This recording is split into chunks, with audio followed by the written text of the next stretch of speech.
Hello guys, welcome back to Into Aviation. I'm Shilaka Prasad and today's video is all about airline pilot ranking or how commercial pilots are ranked in their respective airlines according to the roles and responsibilities they perform. This question was asked by Namrata Krishna in my previous video. So without any delay, let's get started. Buckle up, boys.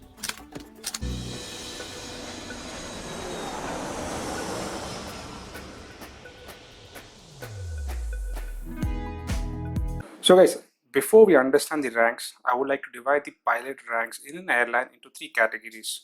The first one being trainee pilot, which has one subcategory. The second one is line pilots, which has five subcategories. And the last and the final is the trainers, which has three subcategories. So moving on, let's look at the trainee pilot category. The trainee pilot or the trainee co-pilot category is basically when you have 200 hours and you're just hired for this role. You're still not trained to fly the big jets, and then the company or the organization sends you to get type rated on the particular type of aircraft if you're selected for a Q400 or an ATR or a 737 or the 320. So once you go get your type rating on that specific aircraft, you move on to the next stage of the line pilots. In the line pilots, some airlines call you initially as a second officer or the junior first officer or a trainee first officer. Some airlines don't even have this. They directly call you the first officer, which is the second level. And then comes, after flying hours of around 1,500 hours, you fall into the category of senior first officer. And then upon clearing your ATPL papers, you fall into the category of captain. And once you fly as a captain for 2 to 3 years, you fall into the category of senior captain. The reason these people are called line pilots is that because these people are not involved in any sort of training or any sort of other activities apart from pure flying. So this is the second category of ranks which we are talking about. Now the last and the final stage or the final rankings are the trainers.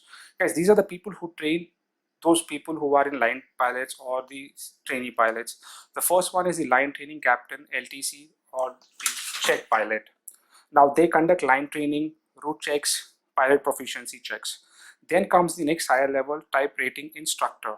Now they conduct initial recruit endorsement as well as recurrent training, like co-pilots who are hired initially. Those people are trained by type rating instructors. And the final one comes to be type rating examiner, TRE, or a designated examiner, D. These people perform skill tests, they take captain route checks, and they standardize the entire training department of pilots in that particular airline.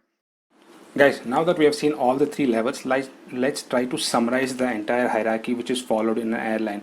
Guys, all airlines may or may not follow this. They have the entire authority to change them as per their requirements, but the overall hierarchy still remains the same, which is the following picture which you can see. We start at a trainee, second officer, first officer, senior first officer, captain, senior captain, LTC, TRI, and we end up at a TRE.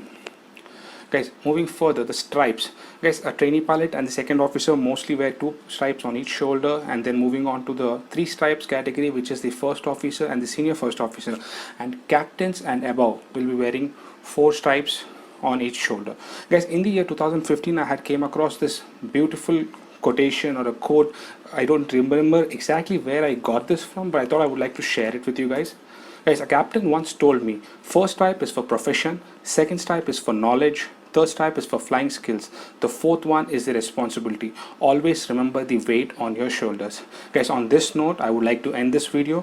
Namrata, I hope I answered your question, and if you guys have enjoyed this video, please like, comment, share this channel with all those aviation enthusiasts so that we can help each other by sharing knowledge. Thank you. Until next time. Bye bye.